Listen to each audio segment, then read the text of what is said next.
하나님 말씀 함께 보겠습니다. 요한복음 16장 1절로 6절까지의 말씀입니다. 신약성경 174페이지 요한복음 16장 1절로 6절까지의 말씀을 교독하도록 하겠습니다. 제가 먼저 봉독하겠습니다. 내가 이것을 너희에게 이름은 너희로 실족하지 않게 하려 함이니 사람들이 너희를 출교할 뿐 아니라 때가 이르면 물은 너희를 죽이는 자가 생각하기를 이것이 하나님의 섬기는 일이라 하리라. 그들이 이런 일을 한 것은 아버지와 나를 알지 못함이라. 오직 너에게 이 말을 한 것은 너희로 그 때를 당하면 내가 너희에게 말한 이것을 기억나게 하려 하며 처음부터 이 말을 하지 아니한 것은 내가 너희와 함께 있었음이라. 지금 내가 나를 보내신 이에게로 가는데 너희 중에서 나더러 어디로 가는지 묻는 자가 없고 도리어 내가 이 말을 함으로 너희 마음에 근심이 가득하였도다. 아멘.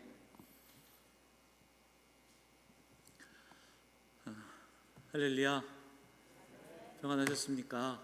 네, 여기 계신 분들은 2주 만에 뵙고요. 가정에 계신 분들은 지난주에 이어 영상으로 계속 우리가 예배하고 있는데요. 우리의 상황과 형편은 이렇게 매주 동일하게 이야기해도 이제 지금 크게 달라지는 건 없으니까요. 이제 오늘도 우리가 함께 모여 예배할 수 있음에 감사하고, 그리고 예배 가운데 주시는 은혜를 소망하고 힘을 얻어서 오늘 말씀 붙들고 좀 오늘을 분별할 수 있는, 그리고 승리하는 우리 성도들이 되시기를 간절히 소망합니다.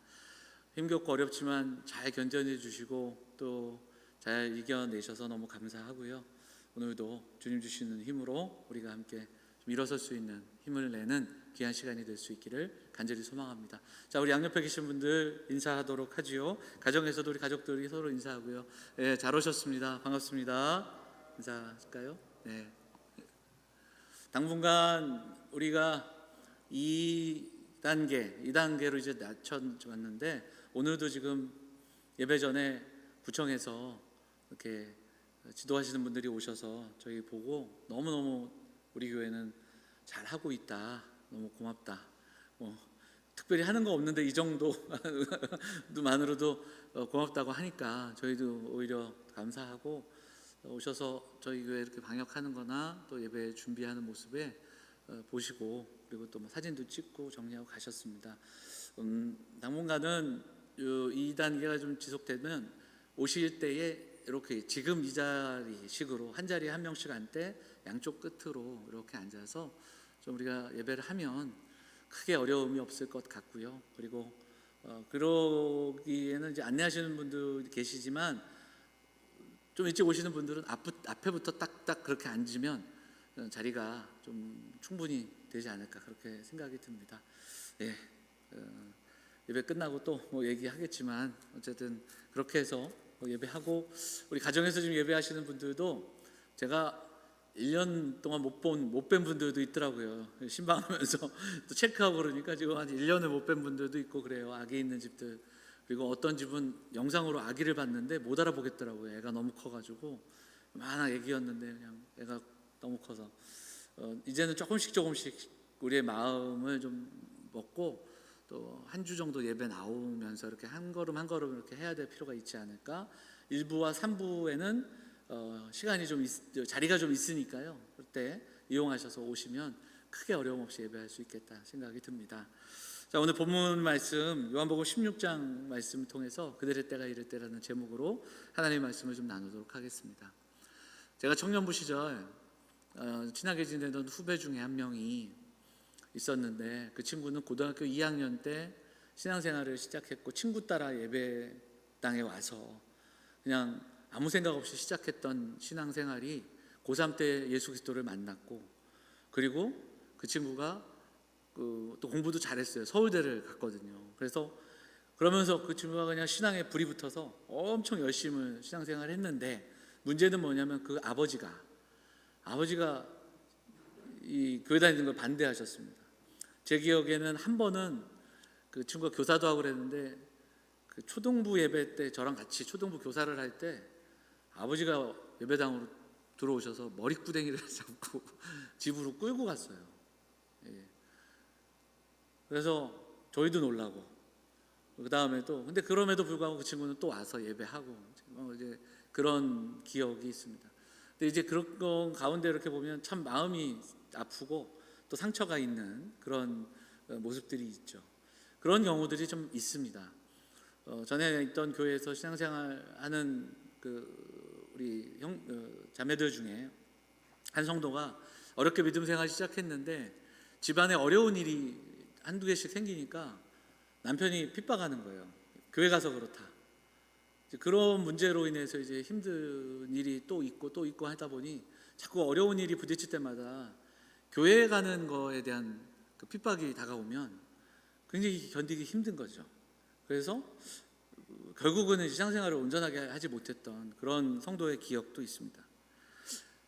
이 땅을 살아가면서 누구나 어려운 일은 겪는데 조금 달리 생각해 보면 예수 그리스도를 내가 믿고 그 믿음으로 살아가는데 그 믿음 때문에 고난과 어려움을 당한다. 그러니까 그 예수님을 믿는 그것 때문에 복을 받아도 또 모든 게 좀 형통해져도 현찮은데 그 믿는 것으로 인해 핍박을 받을 때는 참 어렵고 답답하지요.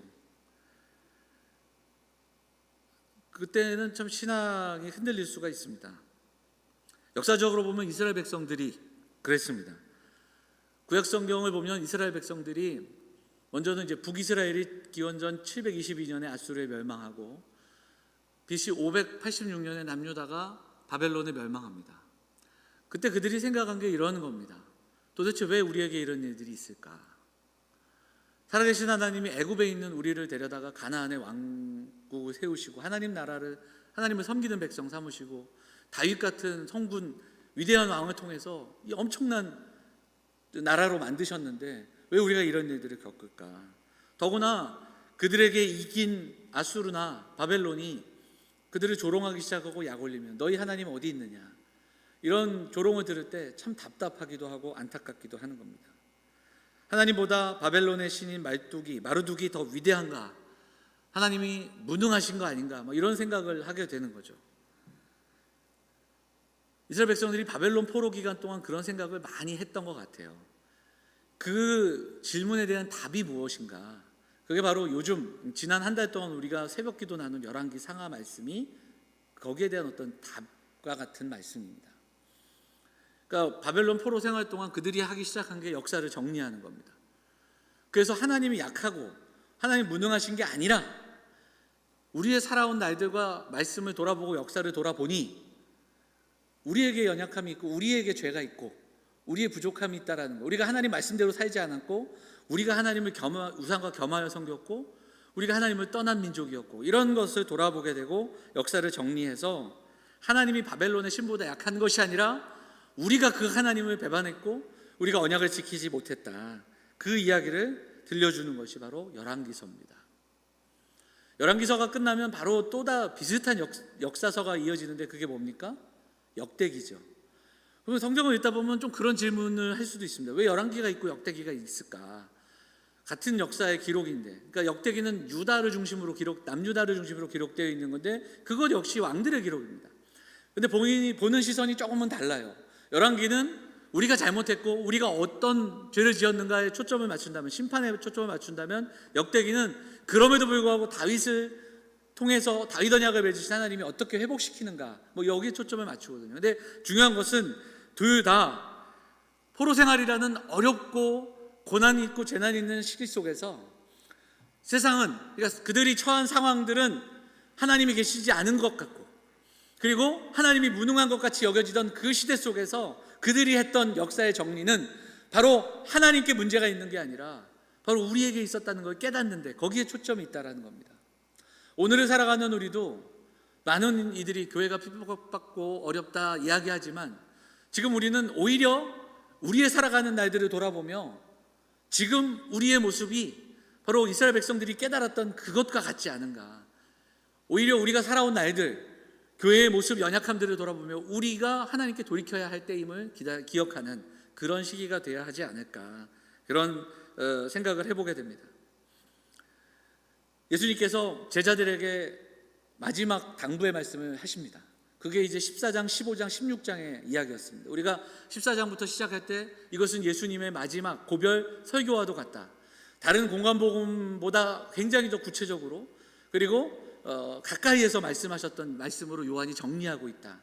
그런데 왜 그러냐면 지금 제자들이 겪었던 그 질문과 그리고 마음의 그 심란함이 마치 포로로 잡혀간 이스라엘 백성들, 바벨론에서 포로 생활하는 그들과 다르지 않다라는 겁니다. 자, 3년 동안 예수님을 따라다녔습니다. 성경을 보면 모든 것을 버려두고 예수를 쫓았던 자들이 예수님의 제자들입니다. 그런데 3년이 지난 지금 이제 예수님을 통해서 무언가가 달라지고 나라가 바뀌고 그리고 자기들도 어떤 역할을 감당하리라 생각했던 제자들에게 어떤 청천벽력과도 같은 이야기를 들려주십니까? 나는 이제 십자가를 고난으로 가고 나는 너희를 떠나야 하고 그리고 너희는 고난을 받고 또 너희도 죽어야 하고 이런 이야기들을 들려주고 계시는 겁니다. 여러분 어떤 생각을 했을까요? 정말 많은 이야기들을 할 수 있을 겁니다. 마치 하나님 앞에 하나님의 나라 선택받은 백성으로 살아가고 있었는데 어느 날 북이스라엘 멸망하고 남유다가 멸망하여 포로를 잡혀가 혼란 속에서 살아가던 백성들과 같이 제자들도 그런 혼란과 그리고 아픔을 겪었을 겁니다. 이것은 오늘을 살아가는 우리도 마찬가지입니다. 지금 우리가 겪는 재난은 벌써 1년이 지나가고 있습니다. 답을 알 수 없는 하루하루를 살아가면서 정말 이 땅에서 어떤 답을 들려줄지, 그런데 그런 가운데서 교회가 갖고 있는 연약함들이 드러나고 때로는 교회가 마치 어떤 방역을 거부하고 질병의 온상인 것 같이 여겨지는 그런 손가락질 받을 때도 있는 겁니다. 마치 교회가 핍박받는 것 같이. 그러나 우리는 지금 이때 돌아보면서 지금 우리가 하나님 앞에서 어떤 모습으로 살아가고 있는가, 이스라엘 백성들이 역사를 정리하고 그리고 자신들을 돌아보았듯이 오늘도 우리를 향한 하나님의 뜻을 한 번 더 묵상하고 돌아보는 그런 시간들. 그래서 지금 낙심한 제자들, 답답한 제자들이지만 주님은 계속해서 그들을 위로하십니다. 내가 떠날 것이다. 그러나 나는 다시 돌아올 것이다. 너희의 처소를 예비할 것이고 내가 떠나가지만 너희에게는 아버지께로부터 보내시는 성령께서 함께 하실 것이고 너희는 더 큰 일을 감당할 것이다. 그리고 고난을 받고 어려움이 있으나 세상이 너희를 미워할지라도 그러나 너희는 감당하고 이겨낼 것이다. 계속해서 말씀하시는 겁니다. 자, 오늘도 그 맥락에서 보면 예수님은 더 좀 안타까운 이야기를 들려주고 계십니다. 말씀을 보면서 그럼 어떤 말씀을 하시는가를 우리가 좀 살펴보도록 하겠습니다. 오늘은 2절 먼저 읽도록 하겠습니다. 16장 2절 말씀 한번 읽어볼까요? 2절 읽겠습니다. 2절 시작. 사람들이 너희를 출교할 뿐 아니라 때가 이르면 무릇 너희를 죽이는 자가 생각하기를 이것이 하나님을 섬기는 일이라 하리라. 자, 보시면 사람들이 너희를 출교할 뿐 아니라 이렇게 되어 있습니다. 사실은 지금까지 하신 말씀이 지난주 같은 경우에 뭐라고 말씀하셨냐면 너희를 세상이 미워한다, 이 정도로 말씀하셨는데 구체적으로 말씀하시는 거예요. 출교할 뿐 아니라 그리고 너희를 죽이는 자들이 있다, 이렇게까지도 말씀하시는 겁니다. 근데 죽이려고 하는 자들은 어떻게 죽이냐면 하나님의 이름으로 죽인다. 자기들이 하나님의 일을 하는 걸로 믿으면서 죽인다라는 거예요. 유대인들이 회당에서 예수 믿는 자들을 쫓아내기 시작합니다. 그리고 목숨을 잃게 됩니다. 이 출교라는 것이 여러분 지금 우리가 생각할 때 우리 한국 사회 교회에서의 출교와는 전혀 차원이 다릅니다. 내가 다니던 교회를 못 나오거나 교회를 쫓겨나는 정도가 아니에요. 지금 우리가 장로교회 안에서 출교는 교회를 쫓아내는 겁니다. 그리고 징계가 있고 권징이 있고 있지만 그런 차원이 아니라 이것은 유대교라는 사회, 그 안에서 회당이 가지고 있던 의미, 그리고 그 속에서 하나의 일원으로 살아가던 자들. 그래서 처음에는 예수 믿는 자들도 유대교의 하나의 분파로 여겼던 자들이 이제 핍박을 하면서 그들을 그 사회 속에서 밀어내는 겁니다. 그러니까 사회적인 어떤 살아갈 근거를 잃어버리는 정도, 이런 걸 얘기할 수 있습니다. 예전에 네팔에 선교를 갔었을 때 그곳에서 목회준비라는 한 전도사님을 만났는데 그분은 가족으로 돌아가지 못하는 이야기를 들려줍니다. 물론 그 힌두교 사회지만 유대교 사회가 아니라. 그래서 그가 예수를 믿음으로 인해 그 가족에서 제명당하고 그 가족에서 우리로 치면 호적에서 빠지고 만약에 돌아갈 경우에 죽게 되는 중동 사회의 이야기를 들어보면 그런 일들이 아주 많은 그런 이야기를 들을 수 있습니다. 그러니까 이 출교라는 것은 바로 그런 차원의 사회적인 어떤 일원으로서의 쫓겨남, 살아갈 근거를 잃게 되는 그런 이야기들.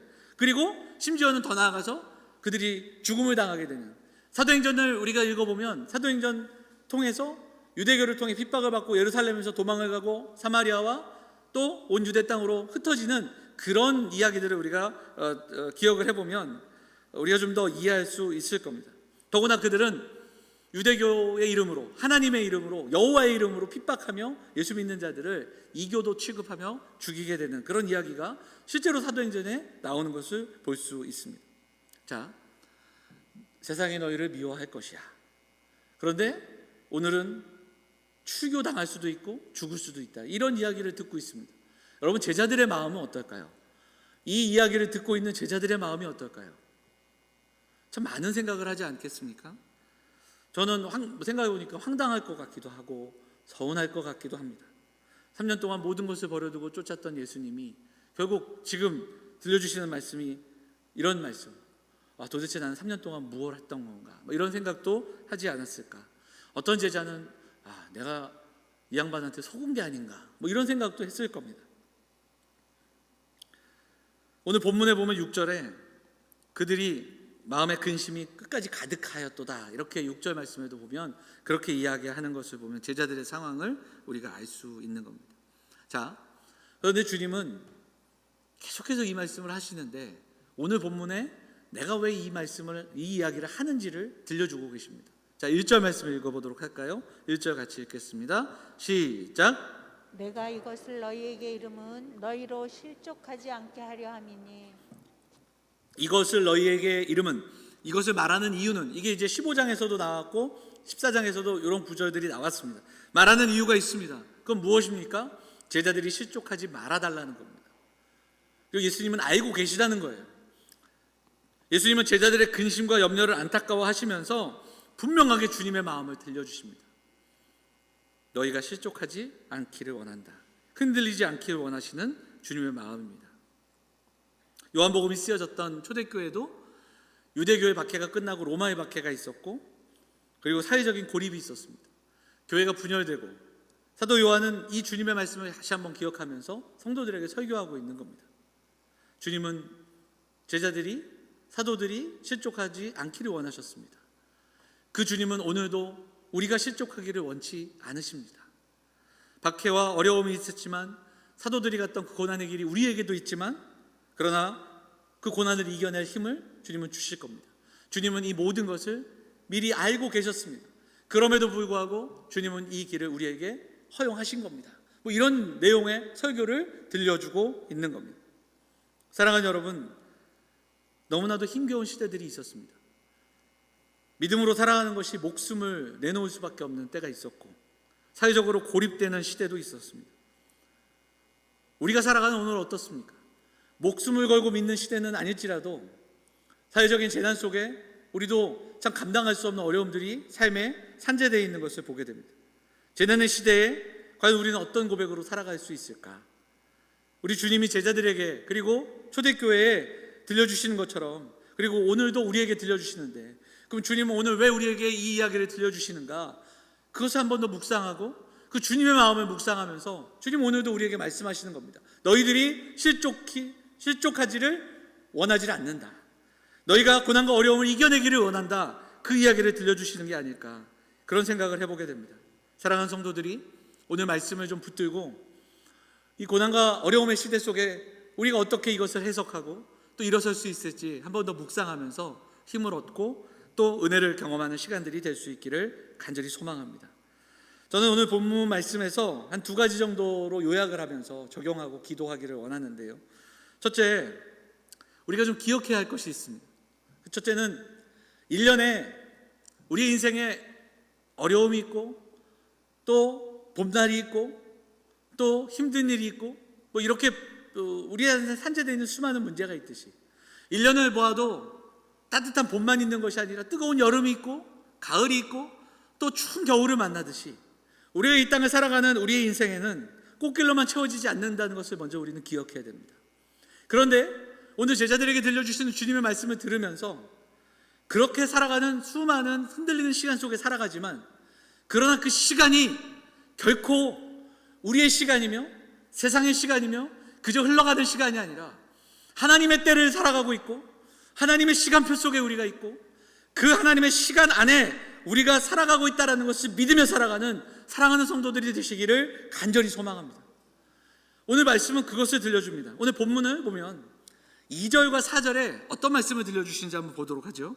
2절을 보시면 사람들이 너희를 출교할 뿐 아니라 그 다음에 뭐라고 되어 있습니까? 때가 이르면 무릇 너희를 죽인 자가, 이렇게 되어 있습니다. 때가 이르면. 4절을 한번 볼까요? 4절에 보면 오직 너희에게 이 말을 한 것은 너희로, 그 다음에 어떻게 되어 있어요? 그 때를 당하면. 때가 두 번이나 나옵니다.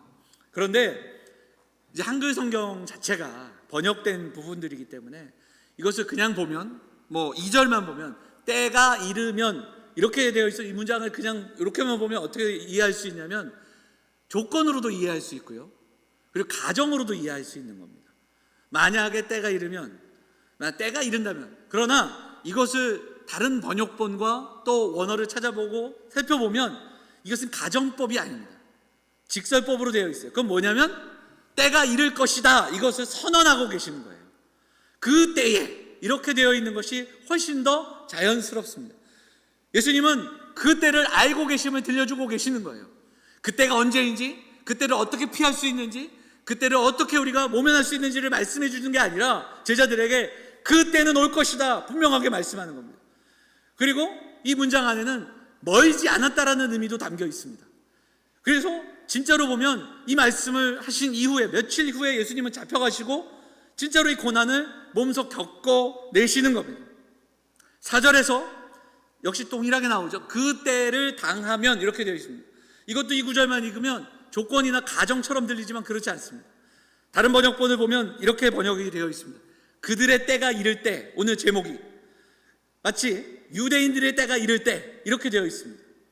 그래서 고난을 겪을 때, 그리고 심지어 초대교회가 위기에 몰리고 어려움을 겪을 때는 어떤 모습으로 보이냐면 이 모든 주권, 그리고 이 모든 어떤 그 세상의 권력을 유대인들이, 핍박하는 자들이 쥐고 있고 종교 권력자들이 쥐고 있어서 핍박받는 크리스찬들에게는 유대인들의 때처럼 보이고 그들의 때가 다가온 것처럼 보일 수밖에 없는 그때.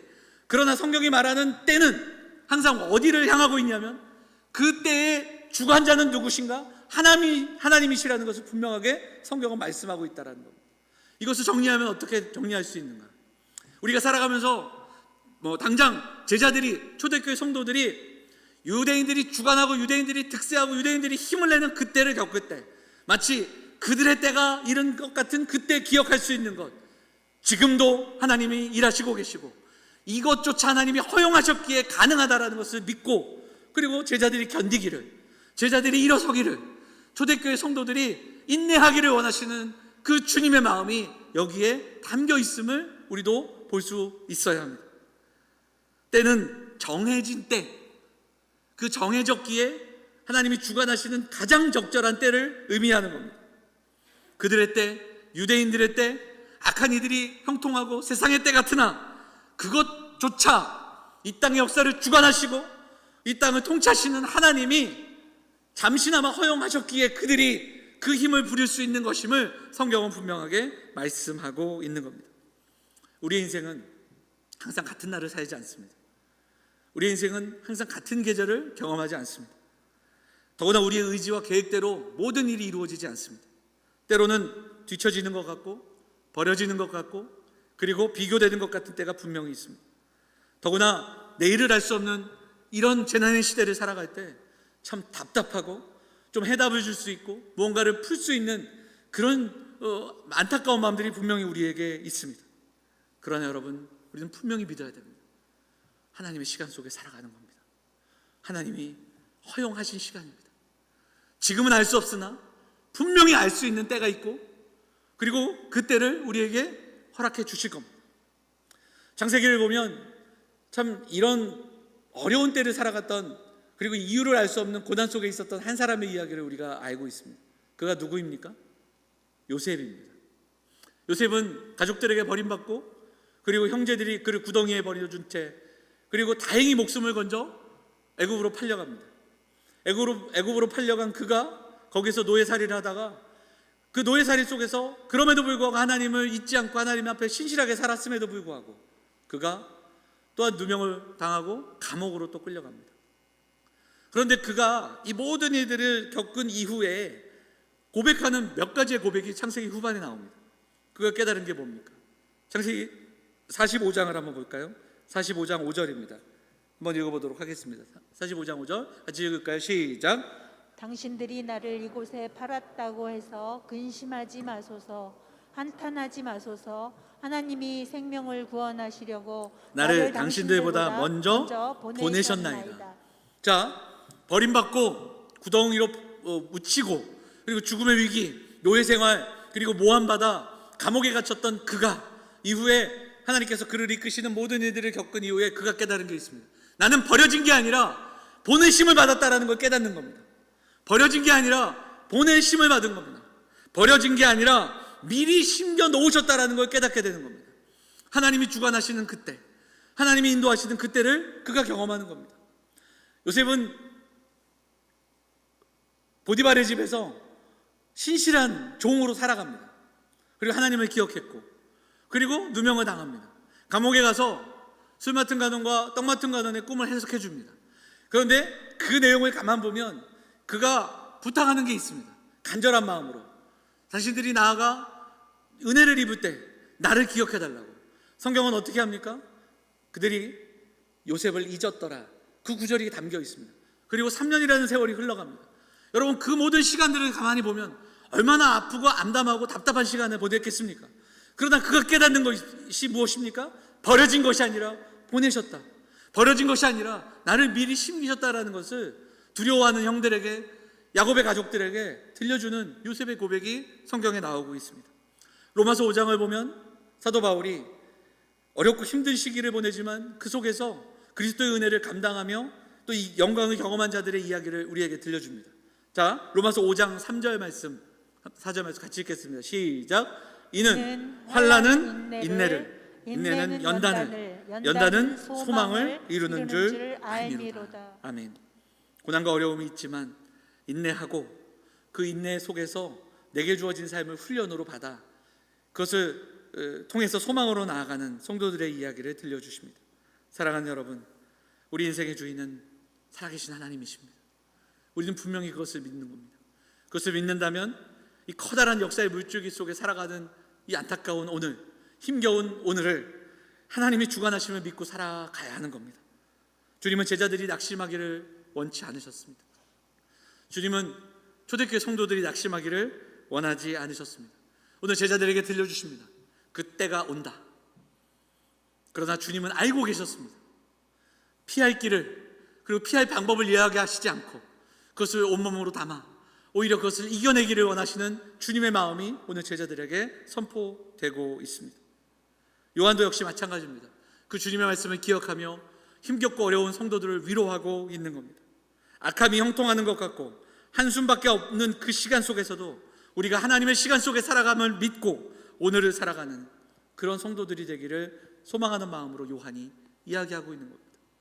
그래서 사랑하는 여러분, 성도에게 있어서 오늘이 정말 중요합니다.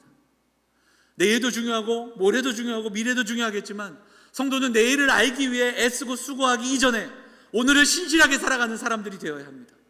미래를 알려고 애쓰고 또 발버둥 치기 전에, 내일을 알려고 또 더 애쓰기 전에 오늘을 신실하게 믿음으로 살아가기를 더 애쓰고 또 힘쓰는 그런 성도들이 되시기를 간절히 소망합니다. 주님은 오늘을 우리에게 맡기신 거예요. 오늘을 선물로 주셨습니다. 마태복음 6장에 주님께서 그런 이야기를 하시지 않습니까? 한번 볼까요? 6장 34절 같이 다 아는 말씀인데 같이 읽겠습니다. 시작. 그러므로 내일 일을 위하여 염려하지 말라. 내일 일은 내일이 염려할 것이요 한날의 괴로움은 그날로 족하니라. 이렇게 되어 있습니다. 내일 일을 위하여 염려하지 말라. 여기서 얘기하시는데 내일 일은 누가 염려해요? 내일이 하는 거예요. 오늘이 내게 주신 날이에요. 오늘이 하나님의 선물입니다. 내일 일은 내일이 염려하는 거예요. 후회와 한숨에서 거기서 벗어나서 오늘 지금 하나님 앞에서 신실하게 살아가기를 소망하는 사람들, 사랑하는 우리 영암의 성도들이 오늘을 그날로 삼아 오늘을 주관하시는 하나님의 시간 속에서 우리가 신실한 존재로, 때로는 감사와 찬송으로, 때로는 인내와 훈련으로 받아 날마다 오늘을 신실한 존재로 살아가기를 힘쓰고 결단하는 사랑하는 영혼의 성도들, 사랑하는 가정들 다 되시기를 주의 이름으로 축원을 드립니다. 아멘. 우리가 한 가지 더 좀 기억하고 기도하길 원하는 것은, 그러면 우리가 어렵고 힘들고 고난이 있을 때 오늘 제자들을 위로하시는 주님의 말씀을 통해 그러면 오늘을 신실하게 살아간다는 게 과연 어떤 것일까로 한 번 더 생각을 해봐야 됩니다. 오늘 본문에서 주님은 그 이야기에 대한 실마리를 우리에게 주시는데요, 그게 바로 4절입니다.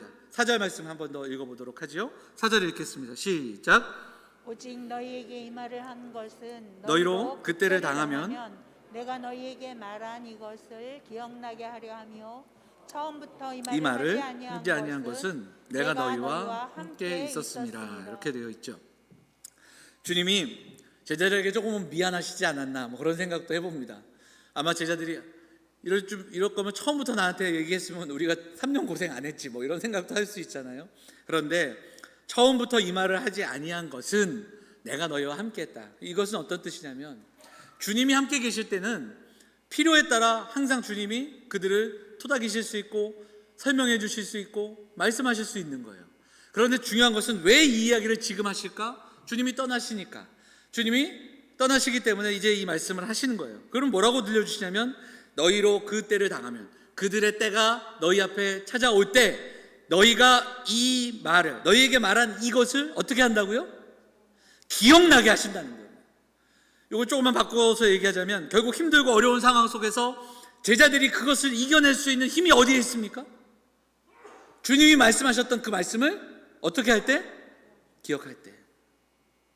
그 말씀을 기억함으로, 주님의 말씀이 우리에게 주셨던 말씀을 기억함으로 이겨낼 수 있는 겁니다. 그러면 어떻게 말씀을 기억할 수 있을까요? 한번 솔직히 얘기해 볼까요?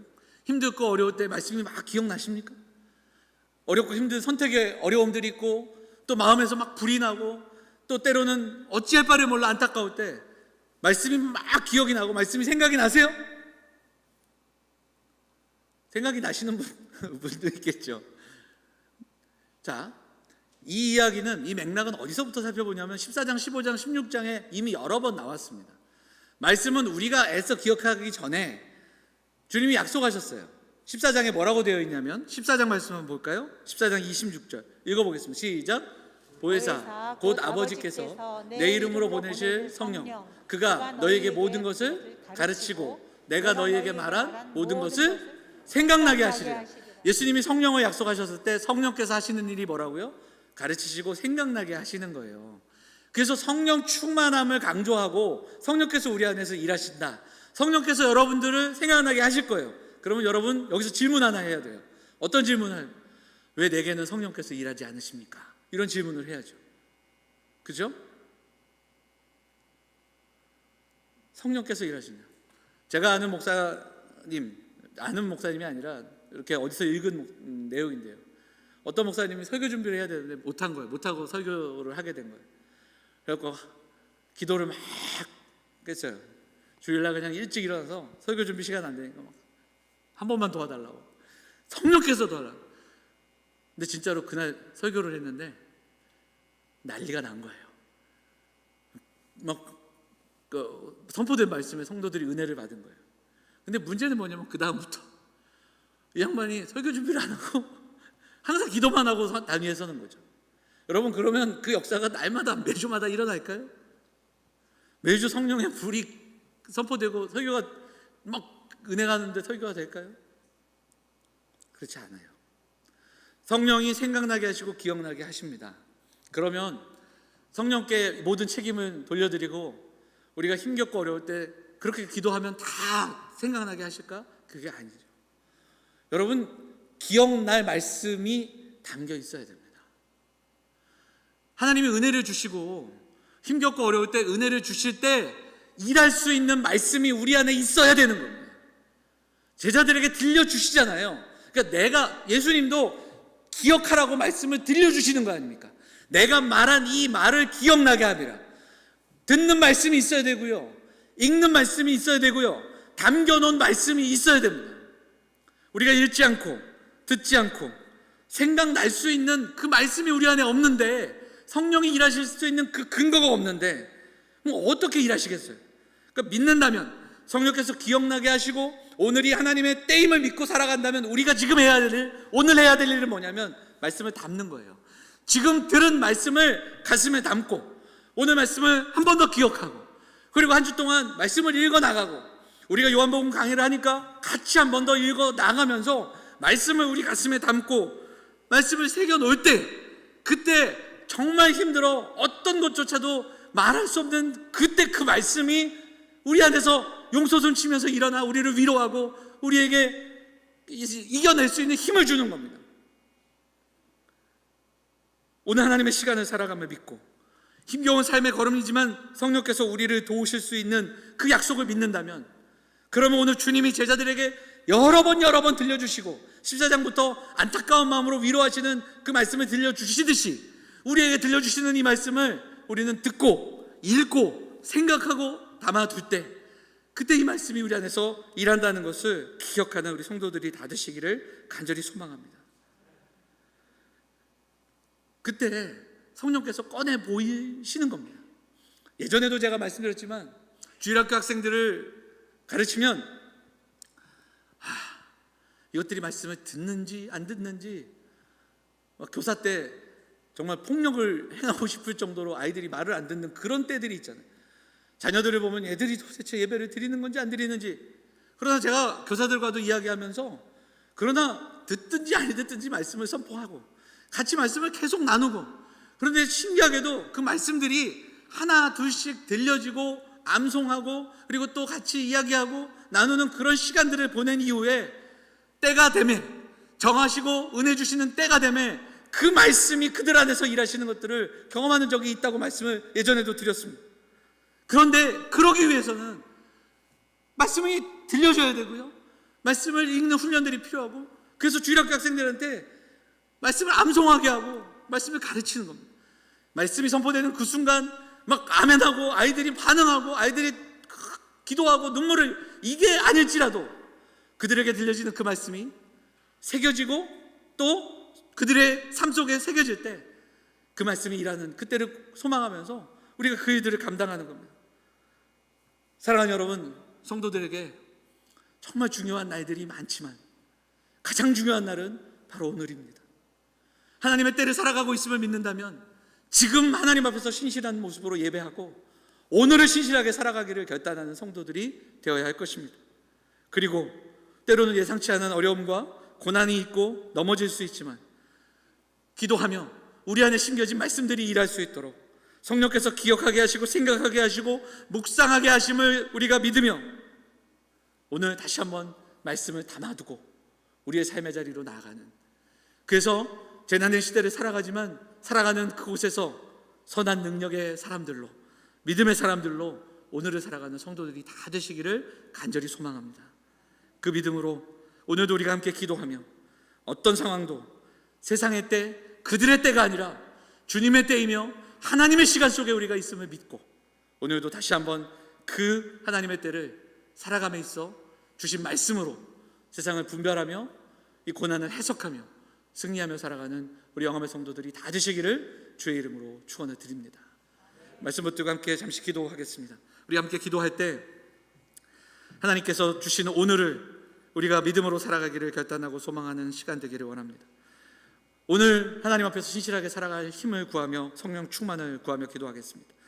또한 우리 함께 기도할 때 말씀을 가슴에 새기며 살아가는 사람들, 말씀을 통해 세상을 분별하며 또한 승리하며 살아가는 우리가 되게 해달라고 말씀 붙들고 함께 잠시 기도하도록 하겠습니다. 같이 함께 기도하겠습니다. 하나님 아버지, 오늘도 주시는 말씀을 붙들고 살아가는 성도들이 될 수 있도록 사랑하는 성도들의 가슴에 사랑하는 성도들의 인생 속에 삶 속에 말씀이 담겨질 수 있도록 인도하여 주옵소서. 힘겹고 어려운 때에 가장 먼저 주의 말씀이 생각나게 하시고 하나님 수많은 날들을 살아가고 하나님 내일을 준비하고 미래를 준비하는 우리의 발걸음이지만 하지만 믿음으로 살아가는 우리는 오늘을 하나님 앞에서 오늘을 신실하게 하나님 오늘을 주관하신 하나님 앞에 살아가는 성도들이 될 수 있도록 인도하여 주옵소서. 하나님 아버지 참 어렵고 힘든 때입니다. 사랑하는 성도들에게 힘과 용기를 주시고 다시 한번 은혜를 주셔서 하루하루를 하나님 주시는 선한 능력으로 이겨나갈 수 있는 믿음의 사람들 될 수 있도록 인도하여 주옵소서. 사랑과 은혜가 풍성하신 하나님 아버지, 거룩한 주일 함께 모여 예배할 수 있도록, 그리고 또한 여러 가지 형편 속에서 또한 우리가 처한 곳에서 예배할 수 있도록 인도하여 주신 것 감사드립니다. 너무나 힘겹고 어려운 때이지만 하나님 다시 한 번 더 이때에 오히려 더 기도하고 인내하고 또한 하나님의 시간들 속에 살아가게 하시고 오늘을 그 하나님의 뜻 앞에서 살아가는 우리 영험의 성도들이 다 될 수 있도록 인도하여 주시옵소서. 오늘 우리에게 주시는 말씀을 가슴에 담고 살아가게 하시고 이미 우리에게 허락된 주님의 말씀과 이 하나님의 말씀을 우리의 마음에 담고 읽고 듣고 또 묵상하며 살아갈 때 힘겹고 어려운 고난의 시대 속에 그 말씀이 우리의 삶 속에서 일하고 일상에 흔들리고 온전하지 못한 하루하루지만 다시 한번 말씀으로 세상을 분별하며 시대를 분별하며 살아가는 우리 모든 성도들이 될 수 있도록 인도하여 주옵소서. 하나님 아버지, 교회에 환우들이 있고 연로하신 어른들, 또 우리의 자녀들, 군에 있는 그리고 해외에 나가 있는 우리의 모든 가족들, 우리 하나님께서 기억하여 주시고 힘겹고 어려운 이 시간 속에서도 하나님의 도우심과 하나님의 인도하심과 하나님의 다스리심을 믿으며 살아가는 우리 모든 성도들이 될 수 있도록 인도하여 주옵소서. 수술을 앞두고 그리고 수술 이후에 회복되는 성도들 하나님 기억하여 주시고 몸과 마음 주께서 주시는 힘과 용기로 일어설 수 있도록 회복되는 놀라운 은혜로 허락하여 주옵소서. 사랑하는 가정들을 붙들어 주시고 특별히 어려운 때 경제적으로 어려운 가정들 하나님께서 그들에게 힘과 지혜와 용기를 주시고 잘 감당하여 이겨낼 수 있도록 하나님께서 그들을 붙잡아 주옵소서. 참된 소망으로 인내하며 묵상하며 주신 은혜를 가지고 살아가는 성도들이 되게 하시고 오늘도 주 앞에 나와 예배하며 하나님 앞에 결단하는 성도들의 기도를 들어 응답하시고 하나님, 우리가 살아가는 삶 속에서 우리가 힘겹고 어렵지만 여러 가지로 어려운 가운데서도 마음을 다해 또한 주께 드리는 예물 위에 은혜를 더하여 주시고 성도들이 이 땅에서 경제적으로 물질적으로 공궁하지 않도록 하나님 인도하여 주시고 많은 이들에게 베풀며 또 선한 사역을 감당하며 살아가는 우리 성도들이 다 될 수 있도록 인도하여 주옵소서. 한 주간 주께서 은혜를 베푸셔서 매일매일 우리에게 허락된 오늘을 주의 날로 살아가게 하시고 그리고 그때마다 우리에게 또 기억나는 그 말씀들을 붙들고 살아가는 우리 모든 영험의 성도들이 될 수 있도록 은혜의 은혜를 더하여 주옵소서. 이 모든 말씀 우리 구원하신 예수 그리스도의 이름으로 감사하며 기도하옵나이다. 아멘. 다 함께